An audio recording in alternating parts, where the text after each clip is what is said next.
हमने 1 जनवरी से 8 जनवरी तक ऐसा एक कार्यक्रम रखा है कि भगवान के घर से आए हुए अक्षत, 5 हमारे गोग्राम के बने हुए दीपक और लोगों से ये रिक्वेस्ट करेंगे कि आप लोग उस दिन 22 जनवरी के दिन मंदिर भी बोलें, और मैं तो कहूँ कि भगवान के भवन का, बड़े भवन का निर्माण हो रहा है, भगवान के घर की जैसे बोलते हैं ना कि प्रतिष्ठा हो रही है। बिल्कुल बिल्कुल। तो उसके लिए हम सब मिलकर सेलिब्रेशन करेंगे, हर घर में दिए जलाएंगे, और मंदिरों के अंदर में भी हमारा ऐसा है कि जो पास के मंदिर है उसके अंदर में हम जाएं, राम नाम की धुन करें और वहाँ भी दीपोत्सव मनाएं। हमारी जो जनरेशन है उसको ज़्यादा दोषी मानती हूँ कि हमने ही शायद हमारे बच्चों पर ज़्यादा ध्यान नहीं दिया। हमारी जैसे माँ ने हमें बैठ के रामायण महाभारत की कहानियाँ सुनाई, गोद में बिठा के लोरियाँ सुनाई, शायद उसमें हमारे से कहीं चूक हो गई। आज हम घर घर में हनुमान परिवार बना रहे हैं और इन विभिन्न योजनाओं के द्वारा जब संपर्क कर रहे हैं और हमारे सांस्कृतिक बारे में बता रहे हैं, तो बच्चे बहुत ही ताकत के साथ, ऊर्जा के साथ वापस हमसे जुड़ रहे हैं। एकल श्री हरि का हमारा प्रमुख काम गाँवों में गाँववासियों के लिए है, जिसके अंतर्गत हम उन्हें स्वावलंबी, स्वाभिमानी और आत्मनिर्भर बनाते हैं। सेनाएं तो फ्रंट पे लड़ती है, लेकिन उनके लिए जो साधन जुटाने की जिम्मेदारी होती है वो नगरवासियों की है। इसी तरह एकल श्री हरि के लिए संसाधन जुटाने की जिम्मेदारी हम नगरवासियों पे आती है।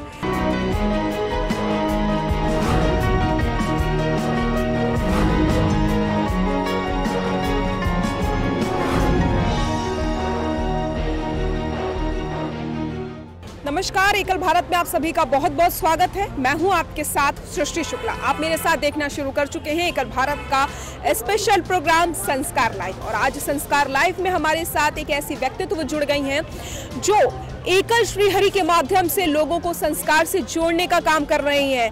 मैम माया नगरी से बिलोंग करती हैं और इनका नाम है मंजू केडिया जी। तो आइए सबसे पहले इनसे जानते हैं कि एकल श्री हरि को ये किस तरीके से आगे बढ़ा रही है, एकल श्री हरि में इनका क्या पद है और क्या दायित्व वो निभा रही है। मैम बहुत बहुत स्वागत है आपका हमारे स्पेशल एपिसोड में। सभी मेरे दर्शकों को जय श्री राम, जय हनुमान।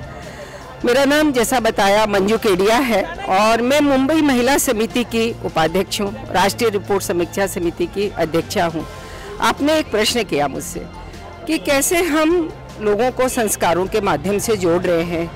जैसा कि आप सभी जानते हैं, एकल श्री हरि का हमारा प्रमुख काम गाँवों में गाँववासियों के लिए है, जिसके अंतर्गत हम उन्हें स्वावलंबी, स्वाभिमानी और आत्मनिर्भर बनाते हैं। उन्हें ये बता करके कि वो अपने ज़मीन से जुड़ के उनके संस्कार कौन है, वो कौन है, उन्हें हम मुख्य धारा के साथ उनके साथ पूरी तरह से हम जुड़ते हैं। और बम्बई जैसे शहर में, जैसा आपने कहा, बिल्कुल माया नगरी है, तो वहाँ हम कोशिश करते हैं कि हम जन जन को संपर्क करें, घर घर जाएं, उन्हें हमारे कार्य के बारे में बताएं, हमारी संस्कृति के बारे में बताएं और हमारी योजनाओं के बारे में भी बताएं।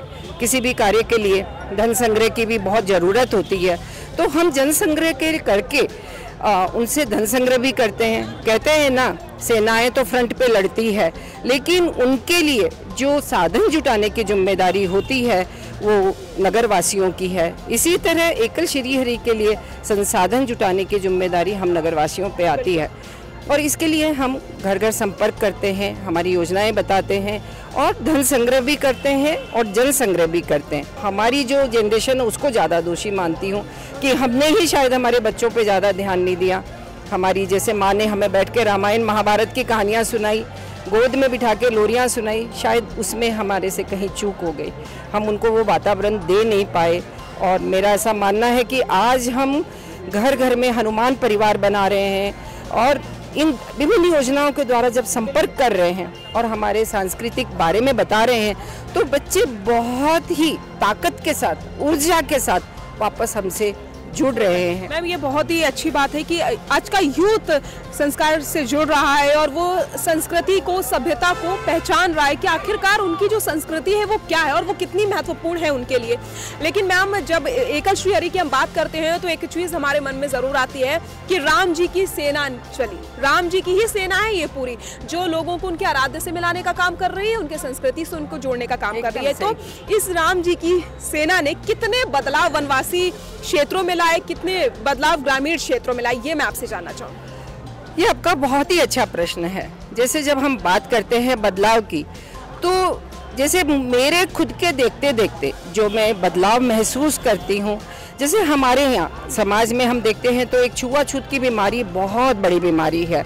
और हमारे यहाँ जो कथाकार योजना हमारी मेन है, उसमें हम देखें तो हमारे ज़्यादातर जो कथाकार हैं वो समाज के एक पिछड़े वर्ग, निचले वर्ग से आते हैं। और आज जब वो व्यास गद्दी पर आकर के बैठते हैं तो हर संभ्रांत व्यक्ति, या मैं कहूँ कोई भी नगरवासी हो, कोई जाति पाति का भेद नहीं रहता है। प्रभु श्री राम ने कभी जाति को लेकर भेद नहीं किया। उन्होंने केवट से ही कहा था कि जाति पाति निराली है हमारी और तुम्हारी नारी। तो वो अक्सर इसी मार्ग पर चले हैं और हम आज राम जी के मार्ग पर ही चल रहे हैं। तो आने वाले समय में क्या कुछ और प्लानिंग्स हैं, क्योंकि अभी बहुत सारी चीजें होंगी जो करनी बाकी है एकल श्री हरि को, और कितने चैलेंजेस फेस किया, क्योंकि जब भी हम कुछ अच्छा काम शुरू करते हैं मैम तो बहुत सारे चैलेंजेस हमें फेस करने पड़ते हैं। इसके बारे में जानना चाहूँ।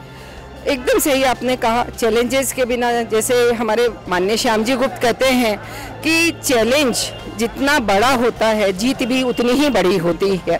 और जो राम जी की सेना है, तो आज हम लाखों की संख्या में इस कार्यक्रम से जुड़े हुए हैं और हमारा ये विश्वास है कि हम आने वाले समय में, जैसे हम आज 1 लाख गाँवों तक पहुँच गए हैं और हमारा लक्ष्य है कि 2030 तक हम 4 लाख गाँवों तक पहुँचे। और मुझे पूरा विश्वास है कि ये राम जी की जो सेना है एकल की, वो आने वाले समय में 2030 तक 4000 गांव तक जरूर पहुंचेगी। और एकल श्री हरि को, राम जी के कार्य को, एक जो हमारा सपना है भारत में राम राज्य की स्थापना को, उसको जरूर हम पूरा करेंगे। आपने राम राज्य की बात की है तो एक सवाल मैं आपसे जरूर पूछना चाहूंगी। 22 जनवरी का दिन हमारे लिए, हम सभी के लिए, पूरे भारतवासी के लिए बहुत ही ज्यादा महत्वपूर्ण है। कई सालों का इंतजार खत्म हो रहा है। प्रभु श्री राम मंदिर में विराजमान हो जाएंगे। क्या तैयारियां हैं एकल श्री हरि की तरफ से, और उस दिन क्या कुछ अहम होने वाला है? श्री हरि ने इसके लिए, मुंबई चैप्टर ने बहुत बड़ी हमने तैयारी की है। इसके लिए हमने 1 जनवरी से 8 जनवरी तक ऐसा एक कार्यक्रम रखा है कि भगवान के घर से आए हुए अक्षत, 5 हमारे गोग्राम के बने हुए दीपक, और हमारा एक 15 जनवरी को एक बहुत बड़ा कार्यक्रम हो रहा है। उसका निमंत्रण पत्र लेके हम घर घर जाएंगे और लोगों से ये रिक्वेस्ट करेंगे कि आप लोग उस दिन 22 जनवरी के दिन मंदिर भी बोलें, और मैं तो कहूँ कि भगवान के भवन का, बड़े भवन का निर्माण हो रहा है। भगवान के घर की, जैसे बोलते हैं ना कि प्रतिष्ठा हो रही है। बिल्कुल बिल्कुल। तो उसके लिए हम सब मिलकर सेलिब्रेशन करेंगे, हर घर में दिए जलाएंगे।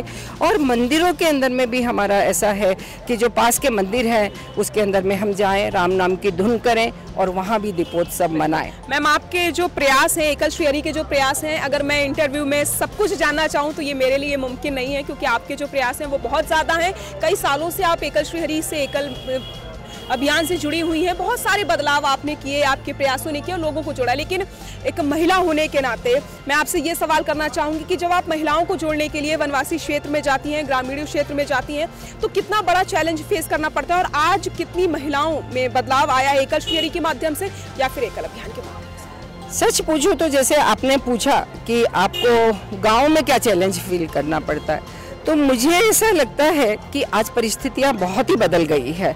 गांव के जैसे हमारी ज़्यादातर कथाकार महिलाएं हैं। आज हमारे पास जो कथाकार हैं उसमें से 60 से 70% महिलाएं हैं और सब ग्रामीण क्षेत्रों से आई हुई हैं। अभी जैसे मैंने ये गोग्राम कुंभ में आई हुई हूँ और यहाँ पे मैंने वन यात्रा की, और वहाँ पे मैंने एक गांव में हम गए और वहाँ पे लोगों का इंट्रोडक्शन या उनके बारे में बातें की गई, तो मैंने देखा महिलाओं में जो उत्साह, जो प्रखरता, जो ओजस्विता थी, उनका जो कहने का तरीका, जो आत्मसंयम, आत्मविश्वास, उल्लास था। तो मुझे नहीं लगता कि आज के टाइम भारत में कोई वो समस्या, खास करके जब हमारे प्रधानमंत्री माननीय ने हमें इतनी सारी चीजें दी है, इतना उत्साह है कि महिलाएं प्रधानमंत्री बिल्कुल किसी क्षेत्र में महिलाएं में बहुत आगे है। एकल में महिलाओं का एक अलग ही स्थान है और हमारे माननीय श्याम जी तो हमेशा कहते हैं, आप सब नवदुर्गा का रूप हैं, आप सब इस अभियान को नहीं, देश बदलने की ताकत रहते हैं। तो वो सारा विश्वास, उत्साह हम सब में आपको दिखता है। तो हमें ऐसा नहीं लगता कि हमें कोई चैलेंज आता है एज सच की महिलाओं को जोड़ना है। महिलाएं बहुत आगे हो कर के काम कर रही हैं और वो जो कमिटमेंट करती हैं उसको पूरा करती हैं। तो मैम, आज के संस्कार लाइव एपिसोड में आपकी तरफ से हमारे दर्शकों के लिए क्या मैसेज है? देखिए, मैं आप सबको ये बोलना चाहूँगी, ये जो कार्य है, ये कार्य कोई ऐसा कार्य नहीं है कि खाली आदिवासियों, गांववासियों या किसी के लिए हम करें। वो हमारे लिए एक माध्यम है। वास्तव में ये काम है राष्ट्र का, राष्ट्र निर्माण का कार्य है।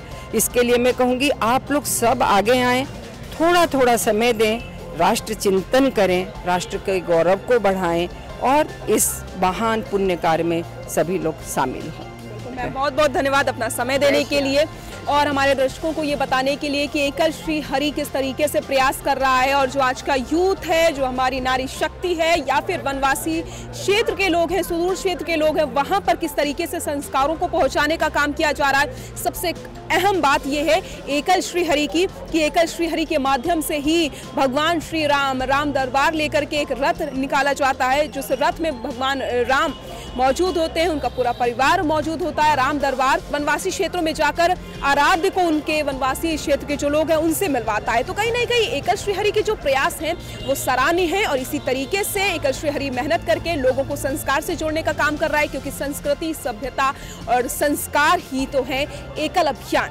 आपने अभी तक हमारे चैनल को लाइक, शेयर, सब्सक्राइब नहीं किया है तो जल्दी से कर लीजिए, क्योंकि आपको इसी तरीके की स्टोरीज लगातार मिलती रहेंगी। और अभी बहुत कुछ है खास, क्योंकि 22 जनवरी का दिन बहुत ज़्यादा अहम है और उसके लिए हमने भी बहुत सारी तैयारियां की है। तो इसी तरीके से संस्कार से जुड़ी स्टोरीज के लिए आप हमारे साथ बने रहें। नमस्कार।